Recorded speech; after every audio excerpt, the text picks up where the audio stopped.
So, first of all, I just want to thank Sam and I want to thank Time for doing what I'm just gonna say it, standing 10 toes down on celebrating the achievements of the leaders in this room who are doing the work to advance racial equity at a time when so many institutions are retreating and backing away from the commitments that they have made to this community.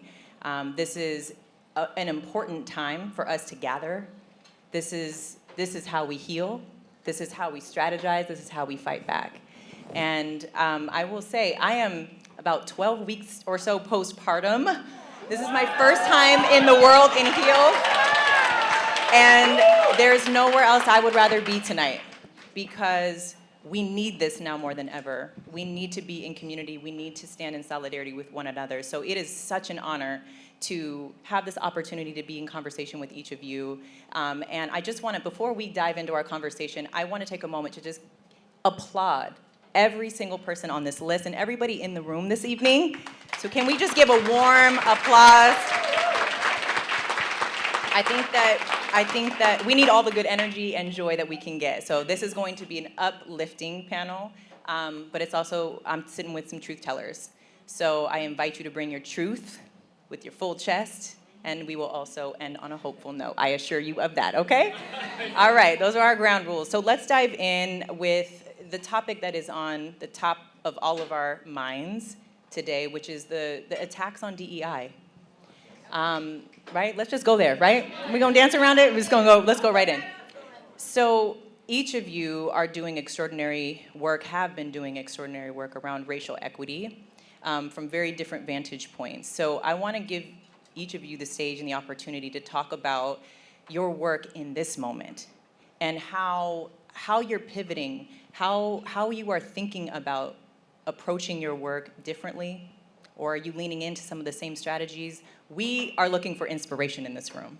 So we want to tap this brain trust for strategies, mindsets. And I will just say, David Johns, he is one of the preeminent civil rights leaders of our generation. And I look to you and the clarity of your voice for inspiration in times of chaos. So I want to just start with you and give you the floor. No pressure. Thank you for that. It's an honor for me to be on the stage with Black women. So thank y'all for all that y'all do.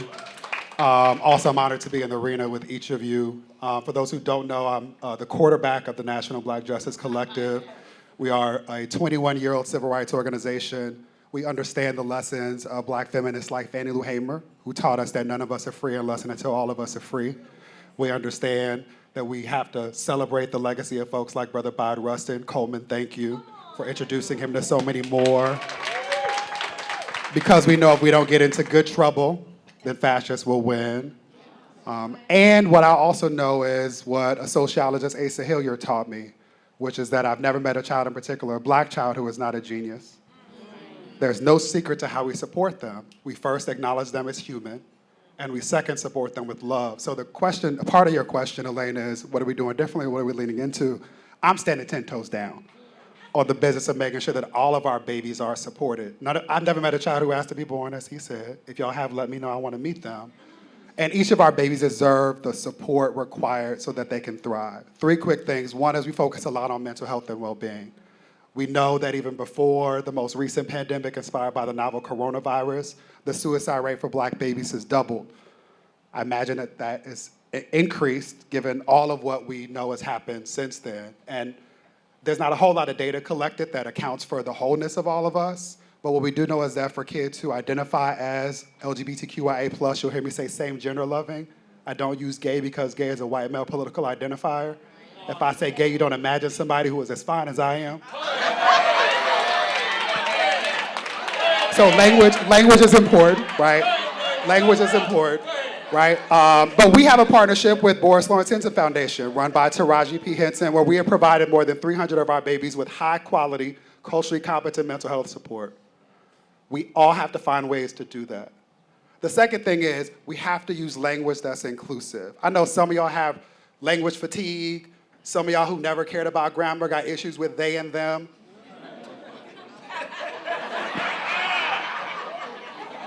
But we have to find ways to use language to create space for all of us to show up. Toni Morrison taught us that. The last thing in this moment that I think is so important for me is that we need to cling closer to each other. So much of what's happened since November is that we've been retreating. It's the I want to know who didn't vote for our best interest. I want you to out yourselves. I don't want to talk to you. I think that it's important for us to be in proximity with people who have contributed to our pain, if for no other reason that they know it. And so I'm asking you to do the tough work of staying in relationship with people who need to come closer to us and to show up in love. And when that don't work, cue the great poet Kendrick Lamar and squabble up. Yes. Oh, he came to preach tonight. Where is the pulpit? All right, well, giving us the gems we need. I told you. LaJune, let's move to you next, because one of the things that you just queued up, David, is the importance of staying in communication, staying in community with those that we disagree with deeply. And that is the work that you've been doing for many years. You've been at the Kellogg Foundation since 1987. Wow. And you are the president and CEO. Come on, leader. And the first Black woman to be in this role.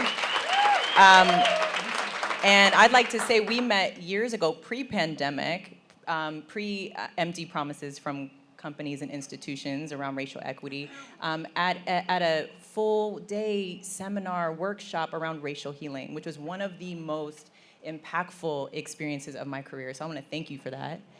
And there were so many tools that we talked through that day that were healing. Can you share some of those healing strategies with this room? How do we talk to people that we deeply disagree with when we are angry? Yeah. Well, you know, anger is a feeling. And when we speak, we tell our truth, we tell our feelings.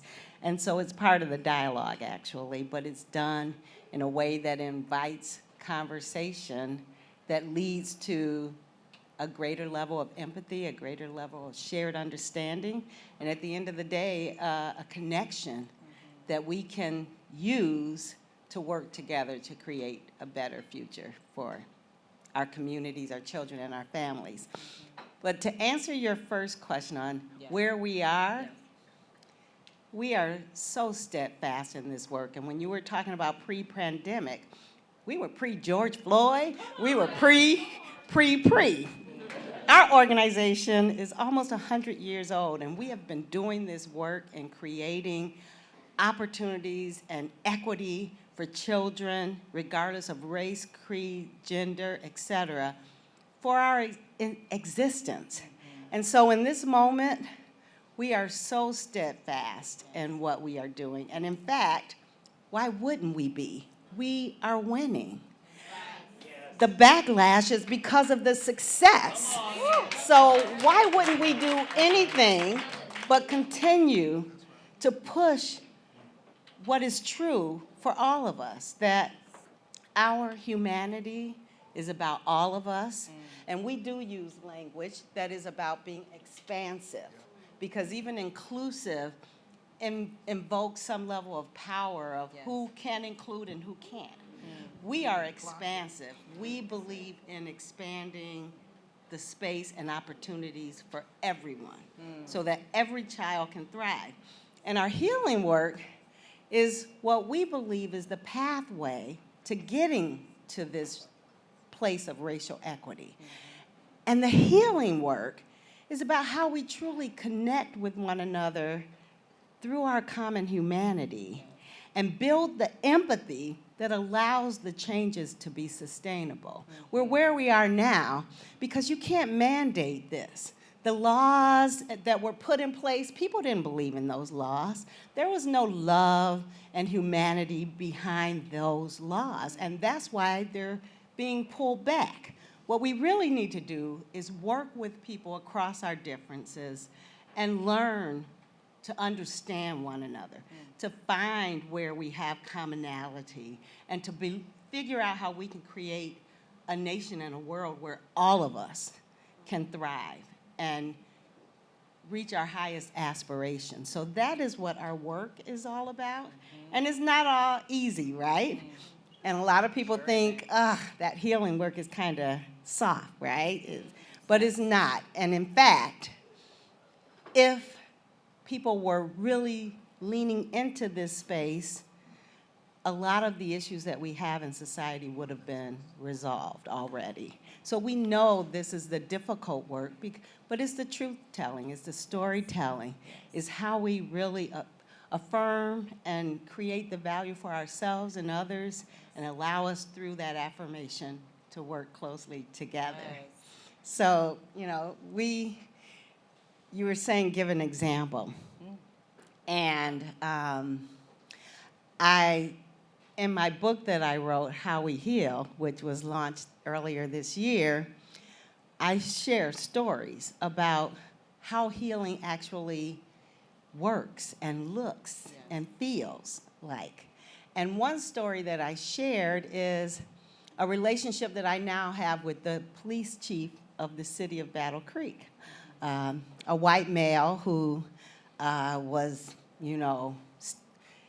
very proud of the work he was doing in the police force and leading that police force. But we met because one of his officers followed me home one day because my husband and I were new to the neighborhood and we were the only black family in this neighborhood. And as we were driving there, this police decided to just follow us and find out why we were in this neighborhood. And the next day I went to my office, and when I shared it, they sent the police chief to my office to have a conversation with me about, this incident. And what he said to me was, well, you should have just told him to stop following you. And that's lack of empathy. It's a setup is what it is. It's ignorance. And so, we needed to have a conversation. We needed a healing process. Where did you begin in answering that question? I'm just curious. You know what I said? Took a breath? Did you start with a breath? No, actually, no. She said, I was unbothered. Okay. I was so prepared for this conversation. How many times have we had to have this conversation? I've had it with my children. We've had it in our family. What I said was, do you think my husband, a black man, is going to get out of his car and try to address your officer, which we know is biased, or he wouldn't have followed us in the first place? And that's where we started. It was a very honest conversation, and we left the conversation not agreeing. We agreed to disagree because I just said we have some work to do, because if this is how you think, all of our residents can't feel safe in this community. And we forged a relationship. We're actually good colleagues now.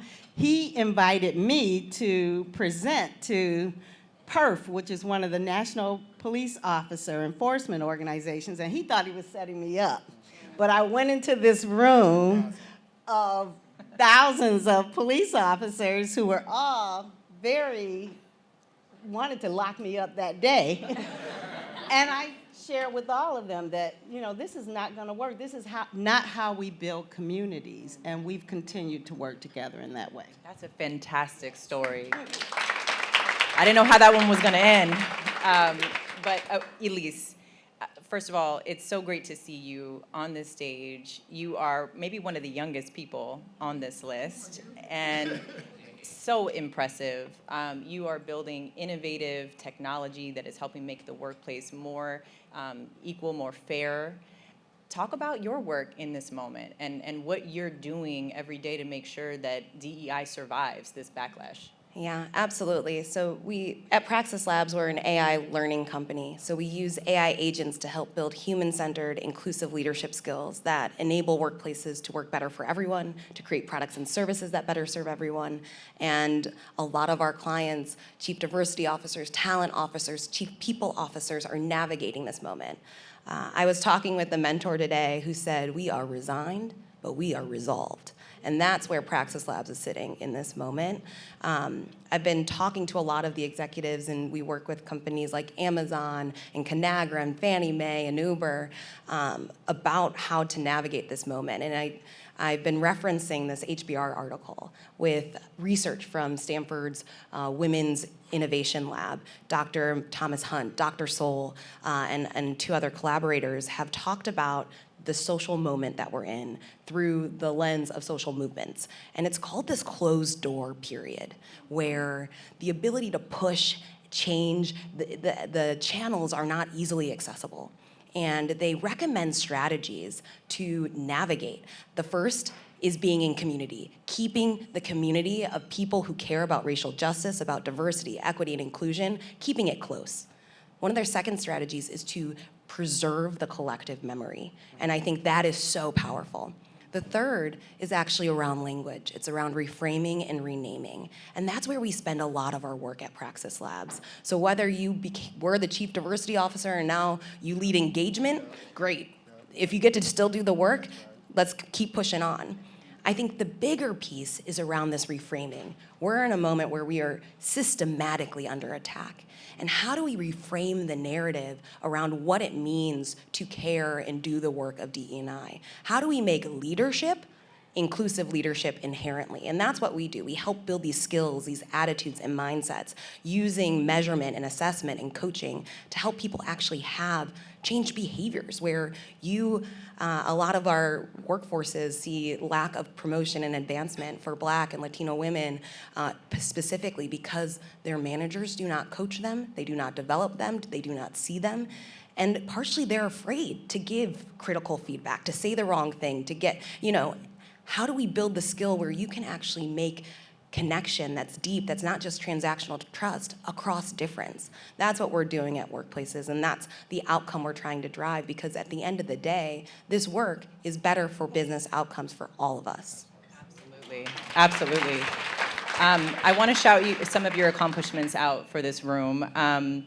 Elise happens to be one of the most funded Black women in the United States. And she is one of 20 to raise over $10 million. You have raised more than $23 million, to be exact, through venture capital funding to date. I do want to talk about the role of resources and how we make sure that resources are not redirected out of our communities and out of our individual fights.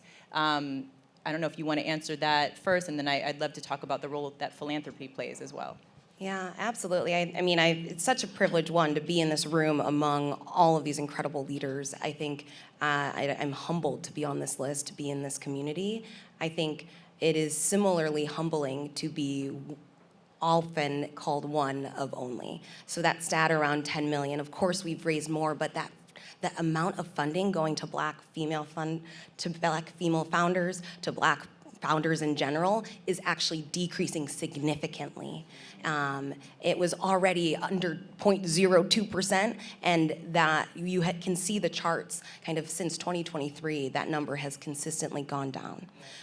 We are in a time where ideas and solutions and products that are needed now more than ever are less likely to get the capital needed to have the outcomes. And that means that right now, when AI is continually self-perpetuating systems of inequity, we are not having the people who look like us, who come from our backgrounds and our communities, building the solutions of tomorrow. And that is very scary and very dangerous. And I think what we need to do now more than ever is continue to support these programs that have gotten so many into technology, that so many into leadership positions that are now really at risk of being lost. And so I think a lot of the work is a part of that reframing of how important these programs are when they are supporting Black, young and up-and-coming entrepreneurs and technology talent. Absolutely. Now, yes, you can give a round of applause. Now, when the venture capital money and other investments are dwindling, talk to me, Lejeune, about the role that philanthropy can play to help bridge the gap. Absolutely, and there are multiple things that we can do. Of course, we give from our endowment, but when we think about that, we know that we're one foundation. We may have, you know, a $9 billion endowment, but at the end of the day, our resources are a drop in the bucket. So what we think about is how do we leverage and use our influence to leverage other resources. So for example, when COVID hit and we saw that all of our grantees weren't having access to the PPP loans. They didn't have the relationships. They couldn't access those resources. We went and issued a social bond and borrowed basically $300 million that we immediately gave back to our grantees in grants because they couldn't access the capital that we could access, and we knew they needed that capital. So that's one way that we leverage our position for and toward the mission of our foundation. Another example is we know that the capital markets are very insular. We know that less than 1% of the market, of the sector, is women and people of color. So again, we went to our money managers who have our billions and said, you should partner with us. And you should help us expand this sector. We think it's good for you. We think it's good for us. They said yes. And that's leverage and that's influence. And what we were able to do was build a cohort of people within the financial services sector to think with us about how to expand the sector and how to start with their own organizations. And we continue to do that work around holding them up and holding them accountable to be able to think more specifically about the barriers in the sector for people and for our grantees. So, you know, my point is a philanthropy can use many tools. We have a social impact body of work where we can look at our portfolio and address the gaps in access and begin to think and work within the field to close those gaps. And I think that's what, in this moment today, we're watching again spaces where our grantees are losing funding, are being challenged, and there are ways that we can create resource pools so that they have access, because their work is our work. We wouldn't exist without the people on the ground doing this work every day. So we have to make sure that we can build that safety net around all of the social movements that are happening right now. Absolutely.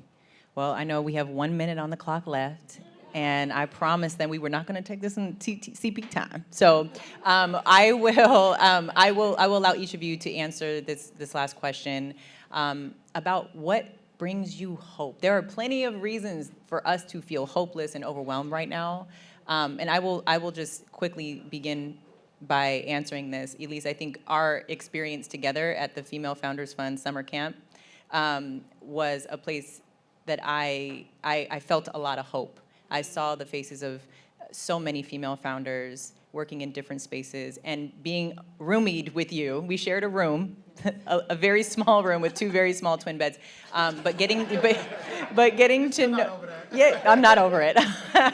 But look at us now. Yes, absolutely. You clean up nice.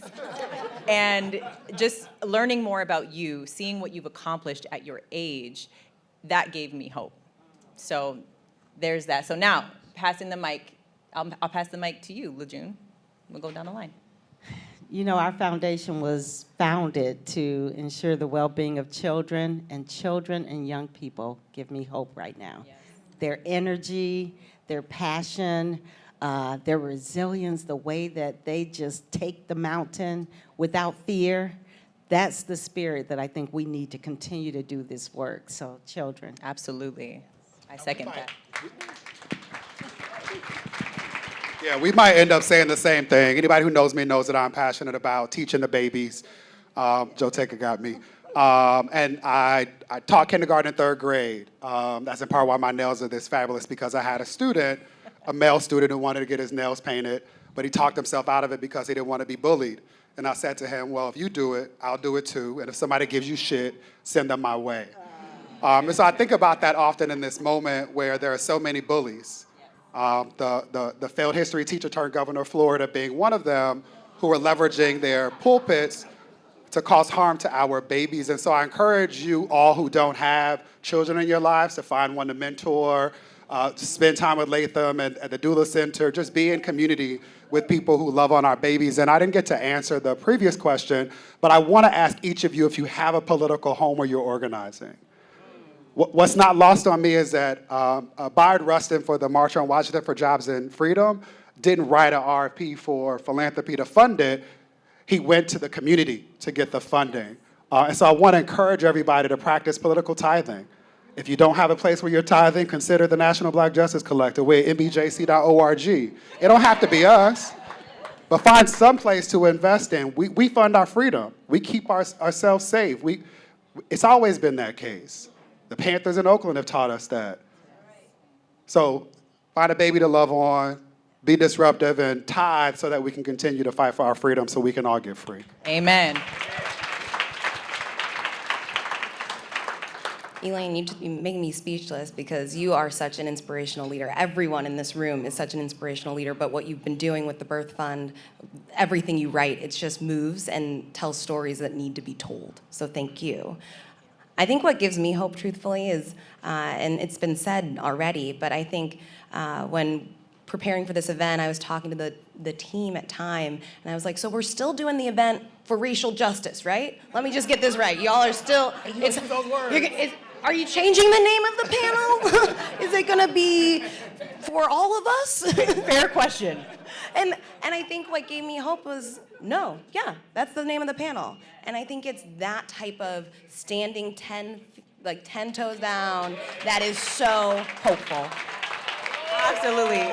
And that's how you drop the mic on the panel tonight. Thank you so much to all of you for being here tonight. Thank you to all of our panelists.